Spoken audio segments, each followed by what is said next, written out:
నిజంగా ఘోరం అంటే ఘోరముల్లా ఈ కల్తీ కళ్ళు పాడుగాను ఒర్రంగా మందిని గోసబుచ్చుకున్నది కదా.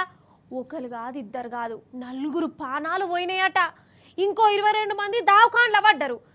అసలు కళ్ళును కల్తీ చేసుడేంది, మంది పానాలతో ఎందుకు ఆడుకునుడు? 10 ఏళ్లల్లా ఎన్నడు లేంది ఇప్పుడు కళ్ళు కూడా ఎందుకు కల్తీ అవుతుంది? అసలు ఎవ్వరు పట్టించుకుంటారు, ఎవరు చూస్తాళ్ళు? తప్పేవల్ది పారిగట్ల అరుచుకున్నద్దాం నడువురి. ఇది మాత్రం ఘోరం అంటే ఘోరం. కళ్ళు తాగితే పేయికి మంచిదని అంటారు. నల్ల మందు కంటే కళ్ళే నయం అనుకుని తాగుతుంటారు. కానీ ఇప్పుడు కళ్ళే పానం తీసింది. కళ్ళును కల్తీ చేసి ఒర్రంగా పానాలు తీసి కల్తీగాలు అలా చేతులు ఇరిగిపోను. హైదరాబాద్ షేర్లింగంపల్లి కళ్ళు కంపౌండ్లా కల్తీ కళ్ళు తాగి జనం ఎంత తక్లీఫ్ పడ్డారో మీకు ఎరుకున్నదే కదా. పాపం ఘోరం అంటే ఘోరముల్లా. పాపం 22 మందికి పానం ఖరాబైంది. వాళ్ళు దావఖాన్ల పడ్డారు. ఇప్పటిదాకా 4 పానం పోయింది. ఏంది అసలు?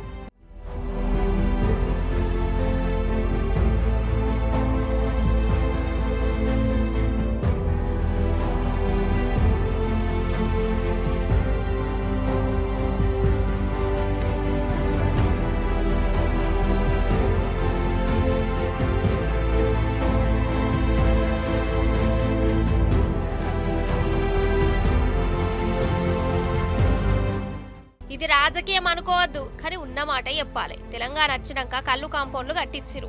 మంచి కళ్ళు పోసేది, కల్తీ అస్సలే ఉండకపోయేది. సర్కారోళ్ళు ఎప్పటికప్పుడు చెకింగులు చేసేది. కానీ ఇప్పుడు ఏమైంది కథ? కళ్ళు కాంపౌండ్లలో ఏమైతుందో తెలియదు. ఏ కళ్ళు పోతాండ్లు ఎవ్వరు చూసుడే లేదు. ఎవ్వరు దోషినట్టు వాళ్ళు కల్తీ చేసి పడేస్తురు, మంది పానాలు తీస్తురు. మరి ఇక్కడ తప్పు ఎవరిదో మీరే చెప్పాలి.